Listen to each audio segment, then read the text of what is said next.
Abortion ക്ലിനിക്കുകളില്ലാത്ത ആദ്യ American സംസ്ഥാനമെന്ന ബഹുമതി ഇന്നു മുതൽ മിസിസിപ്പിക്ക് സ്വന്തം. കഴിഞ്ഞ ഏപ്രിലിൽ സംസ്ഥാനം അംഗീകരിച്ച നിയമം ഇന്നു മുതൽ നടപ്പിലായി. അബോർഷൻ ക്ലിനിക്കുകളില്ലാത്ത ആദ്യ US സംസ്ഥാനമെന്ന പേര് സ്വന്തമാക്കാനായി മിസിസിപ്പി ഒരുങ്ങിക്കഴിഞ്ഞു. ഗർഭം അലസിപ്പിക്കുന്നത് നിയമവിരുദ്ധമാക്കിക്കൊണ്ടുള്ള സ്റ്റേറ്റ് പാസാക്കിയ നിയമം ഇന്നു മുതലാണ് നടപ്പിലാകുക. I think it's historic. Today you see the first step in a movement, I believe, to do what we campaigned on, to say we're going to try to end abortion in Mississippi. ഈ നിയമത്തിനെ അനുകൂലിച്ചുകൊണ്ടും പ്രതികൂലിച്ചുകൊണ്ടുമുള്ള സ്വരങ്ങൾ ഇപ്പോൾ ഉയർന്നു കേൾക്കുന്നുണ്ട്. ഗർഭസ്ഥാവസ്ഥയിൽ ഉണ്ടാകുന്ന പ്രശ്നങ്ങളോ മറ്റു കാരണങ്ങൾ കൊണ്ടോ ഗർഭം അലസിപ്പിക്കുന്നതിനായി നിയമം നടപ്പിലായാൽ അന്യസംസ്ഥാനങ്ങളെ ആശ്രയിക്കേണ്ടി വരുമെന്നാണ് ഇതിനെ വിമർശിക്കുന്നവരുടെ പക്ഷം.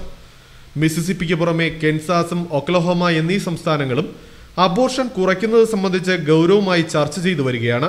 ഓരോ വർഷവും 2000-ലധികം അബോർഷനുകളാണ് മിസിസിപ്പിയിൽ മാത്രം നടക്കുന്നതെന്നാണ് കണക്കുകൾ. എന്നാൽ അനധികൃതമായി അധികൃതരുടെ കണ്ണ് വെട്ടിച്ച് നടക്കുന്ന അബോർഷനുകളുടെ എണ്ണം കൂടിയാകുമ്പോൾ ഇതിന്റെ എണ്ണം 10 മടങ്ങ് വർദ്ധിക്കും. അനധികൃതമായി നടത്തുന്ന അബോർഷനുകൾ സ്ത്രീയുടെ ആരോഗ്യത്തെ ബാധിക്കുന്നു എന്ന് നേരത്തെ കണ്ടെത്തിയിരുന്നു.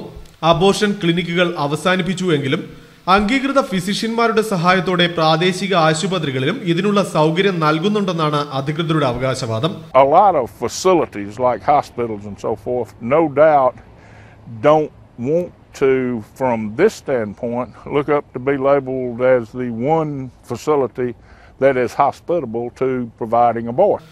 അബോർഷനെതിരെ ശക്തമായ നിയമം ഇപ്പോൾ തന്നെ നിലവിലുള്ള സ്റ്റേറ്റാണ് മിസിസിപ്പി.